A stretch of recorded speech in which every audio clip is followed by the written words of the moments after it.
Hughes, just 24 hours ago, the Thruway was a total mess after a huge pileup, which we learned today killed 64-year-old Edward Torres from Elba. Tonight, that scene is clear thanks to an awful lot of very hardworking first responders. Emily Lampa spent the day talking to first responders today. She has some of their firsthand accounts. It was really an honor and a privilege to work with all of them, and I couldn't be prouder, and we couldn't have done it without everybody that was there. Bowmansville volunteer firefighters were the first on the scene Tuesday. It was about 2 o'clock when they got a call about a 4-vehicle accident.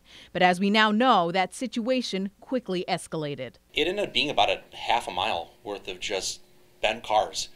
Stuff that you would see on 60, 70 miles per hour on a bright sunny day, but everything was spread pretty far out. Fire Chief Thomas Treepass, with the help of other fire chiefs, brought together 14 volunteer fire companies. Well, they had actually really started to get a handle on things before we even arrived at the scene. And they were well into trying to free the trapped individuals from their vehicles and really get a handle on what types of injuries we're dealing with. This allowed them to cycle out emergency responders often. Critical given the dangerously cold conditions.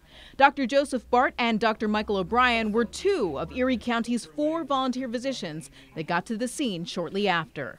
The first thing we started doing is just knocking on windows, brushing off the snow and the ice to say, listen, is there somebody else here that's unconscious in the back seat, or just hunkered down to try to get out of the cold and need some assistance as well. The accident was near the airport, which made treating and triaging the injured at the scene extremely difficult. Right at the foot of where we were was coming right off of the runway. So that lake wind that was coming straight down with the wind was right at the mouth opening to where airplanes would land. So you couldn't see anything, and you couldn't feel your face or your hands. Another issue, trying to keep people in their cars until transport arrived. We kept checking on those people, taking them water, taking them blankets, reassuring them that we will get them out of there. The doctors admit they're thankful things did not turn out much worse. Unfortunately, we didn't have any incidents of responder injury or illness, which is another testament to the excellent training and delivery of care that these agencies have.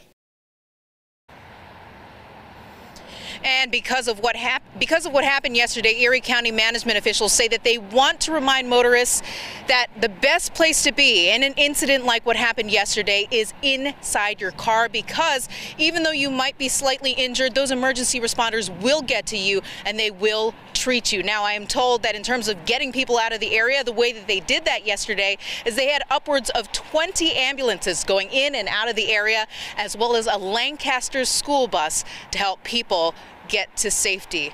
Emily Lampa, Channel 2 News.